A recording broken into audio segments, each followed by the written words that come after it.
Oh,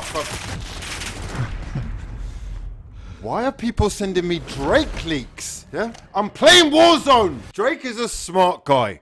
Yeah, he's got men out here, grown men, doing dances for TikTok likes. Is that a thing? I don't know. Do you get likes on TikTok? This thing had only been out, 7 minutes? And Youngin had done his own version. He's a smart guy making songs for social media. I'm looking through your old vids and your doggies ain't the same. They're not the same. They've gone from Hey, yo, he's cutting. to doing TikTok dances. To this day, no confessions for them. Man, really feel no ways. These man ways, no progression for them. Wants to be from London so badly. Why does he jump on every new wave with a new accent? It's extremely jarring. Why are you wearing a balaclava and gloves in your own house? Why? You've been watching too much Grime Daily. Who really wrote this verse? I'm serious. Who wrote this? What's going on, people? Welcome back to another video. My name is hughwizzy and you're watching Hugh's News. Back again, exposing more fraudulence with the breaking news for that ass. Fortification squad, love to your mothers. Hope you're all well, staying clean, safe, and indoors. Yeah? Good. I know it's not easy, but we've got to do our bit. And we can do our bit to save lives and the NHS by staying at home. It is important that we all do our bit, especially when you've got the Prime Minister in intensive care.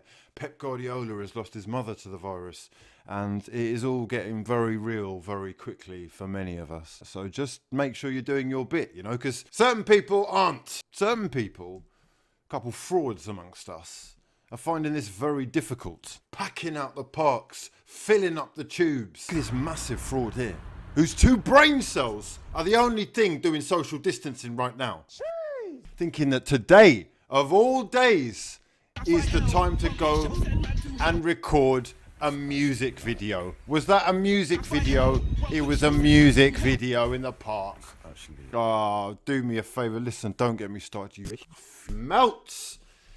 If you are willing to risk your and other people's lives for likes and views, then go and play Lemmings and record yourselves, because we'll all watch.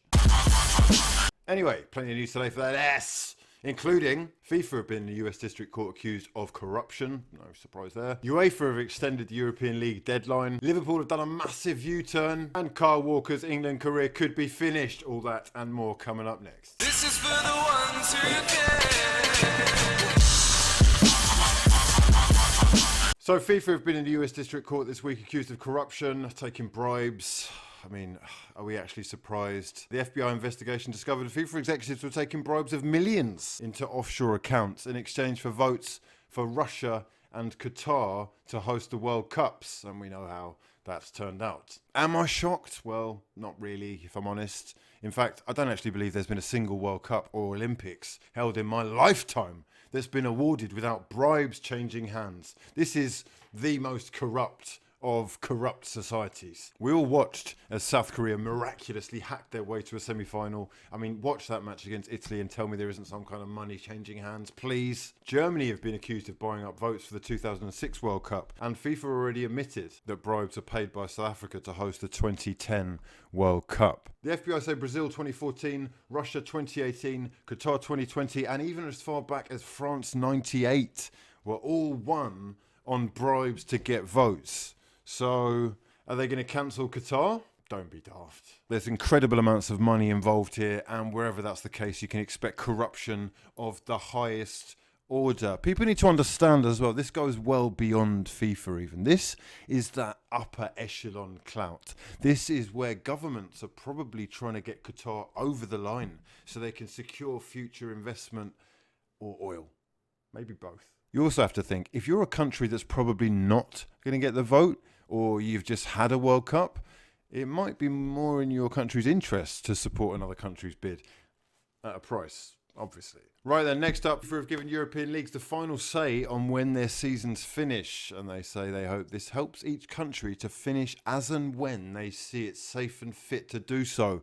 On Friday, there was a meeting of all 20 Premier League clubs, and they all unanimously decided that they do want to finish the Premier League season. And it is a very interesting ruling, if only because it seems to have been released in direct response to the Belgian FA shutting their league down. Premier League obviously is desperate to find a solution, if only because the clubs are going to have to pay back a combined total of about £750 million in TV revenue if the games are not completed. So what they're doing is just taking ideas from absolutely anyone, and all sorts of crazy ideas as well, including playing the games behind closed doors, moving all players to China for 2 months. Maybe like Dana White is trying to do with the UFC right now, taking them to a remote island where lockdown laws don't really apply. It smacks of desperation, doesn't it? And it doesn't really sound very safe, but it does make the season being null and void kind of less likely, which I suppose is a positive. However, it could be the players that decide, because ultimately, if one or two think it's too risky, the Premier League will have a hard time convincing them to leave their families for 2 months and go to a random island to play round robin. Wilfried Zaha saying, sadly, those who don't listen must feel. I'm actually intrigued about how bad things have to get before people take this virus seriously. May God protect us all. Luke Shaw also adding his 2 cents in The Guardian, saying the season should be scrapped if a restart isn't possible. If we can't carry on, it's got to be void. Let me know your thoughts in the comment section below on what you think should happen, what you think will happen, and when you think this is all going to be sorted and we'll start to see some Premier League football again. Manchester City have confirmed that they've told their staff they will not be asking the government to use the furlough scheme. They will be paying their staff in full throughout the coronavirus crisis. They made a statement saying, we remain determined to protect our people, their jobs and our businesses, whilst at the same time doing what we can to support our wider community at this most challenging time for everybody. And what a breath of fresh air that is.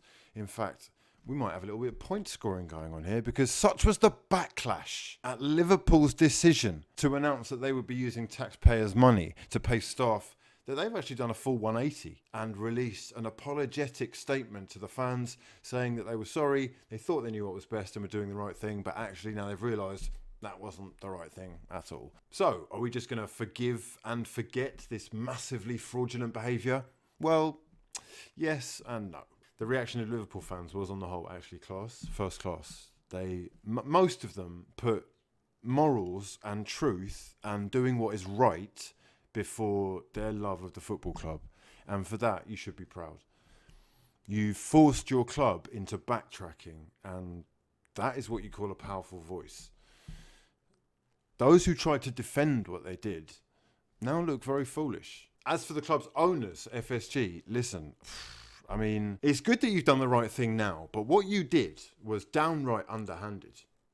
And you've undone a lot of great PR work that you've done over the last few years, because football clubs are social clubs, and social clubs that were built by and for the community, the local community. So the moment you are out of touch with your own people, the second that you're willing to sell them down the river to save pennies when you're sitting on billions, we will be there.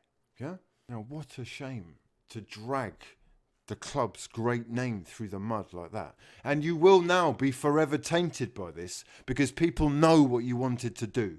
And it wasn't right, and you've proved that in your total fucking 180. It's all well and good doing the right thing when people call you out for being a fraud, but you're still a fraud, right? Speaking of frauds, Kyle Walker will never play for England again under Gareth Southgate, say the Daily Mirror, with the England manager apparently livid that the Manchester City defender was caught hosting a sex party with 2 escorts during the coronavirus quarantine lockdown. So I guess we're adding Kyle to the corona fraud list. Another seemingly selfish footballer who couldn't even hold it down when other people's lives were at stake. So deceitful is this little fraud that he broke the quarantine instructions, and the very next morning had the audacity to make a video telling Joe Public to do exactly what he couldn't do. Yeah? Kyle here thinks busting a nut is more important than keeping your grandparents alive. Yeah? Kyle thinks he can live this lavish luxury lifestyle under the scrutiny of the spotlight and not get pulled up when he gets caught with his pants around his ankles. Kyle is a corona fraud. Don't be like Kyle. Anyhow, I want to know how you've been spending your Corona lockdown. I want every single person who's watched this far in this video to leave some kind of film or documentary or series recommendation for everyone in the comments to enjoy. Get involved in the Discord and the Instagram, which is in the description box below. Any questions, leave them down below as well. Make sure you subscribe if you're new and drop the video a damn like if you breathe oxygen. But for now, my name is hughwizzy and this has been day 439.